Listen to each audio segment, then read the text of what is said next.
এখন আমাদের স্টোরে আপনারা পেয়ে যাবেন ফ্লুটেড গ্লাস এবং তিনটে কালারে, ক্লিয়ার, ব্ল্যাক অ্যান্ড গোল্ডেন কালারেও অ্যাভেলেবেল আছে। এটার বিস্তারিত বলার আগে কিছু কথা বলার আছে, তো ওগুলো আগে বলে নিই। কয়েকজন আমাকে ফোন করে জিজ্ঞেস করেছে যে আমরা কি এই ফিল্ডে নতুন কাজ করছি নাকি, আর জিজ্ঞেস করাটাই স্বাভাবিক, কেননা আমরা ভিডিও নতুন করে বানানো স্টার্ট করেছি। তো তাদের উদ্দেশ্যে বলা যে আমরা এই ফিল্ডে বিগত 6 বছর ধরে আছি। আমরা শুধু কন্ট্রাক্ট নিয়ে কাজই করে না, পাশাপাশি আমরা ম্যাটেরিয়ালসও সাপ্লাই করি।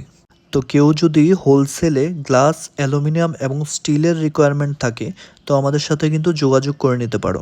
আমরা কিন্তু অল ওভার ত্রিপুরাতে সবথেকে বেস্ট প্রাইসে ম্যাটেরিয়াল সাপ্লাই করি। আর যারা আমাদেরকে দিয়ে ইন্টেরিয়ার বা এক্সটেরিয়ার ডিজাইনিংয়ের প্ল্যান করাচ্ছ, ওদেরকে বলে রাখছি আমাদের রেট কম হবার কারণ হচ্ছে আমরা ডাইরেক্ট ইম্পোর্ট করি যে কোনো ম্যাটেরিয়াল, তাই আমাদের কস্টিংটাও একটু কম পড়ে। এবার আসছে ফ্লুটেড গ্লাসের ব্যাপারটা নিয়ে। আমাদের কাছে ফ্লুটেড গ্লাস 3টে কালারের মধ্যে পেয়ে যাবেন। ক্লিয়ার গ্লাস, ব্ল্যাক গ্লাস এবং গোল্ডেন, তিনোটাই অ্যাভেলেবেল আছে এবং সবগুলো 5 mm অ্যাভেলেবেল আছে। কেউ যদি হোলসেলে নিতে চান সেটাও পারবেন, আবার কেউ যদি কেটে নিতে চান সেটাও পারবেন। তো যার যেমন রিকোয়ারমেন্ট আছে সে নিয়ে স্ক্রিনে দেওয়া নম্বরে যোগাযোগ করতে পারেন। আর আমাদেরকে ফলো করে নেবেন, কেন কি আমরা এমন আপডেট রোজ নিয়ে আসছি। ধন্যবাদ।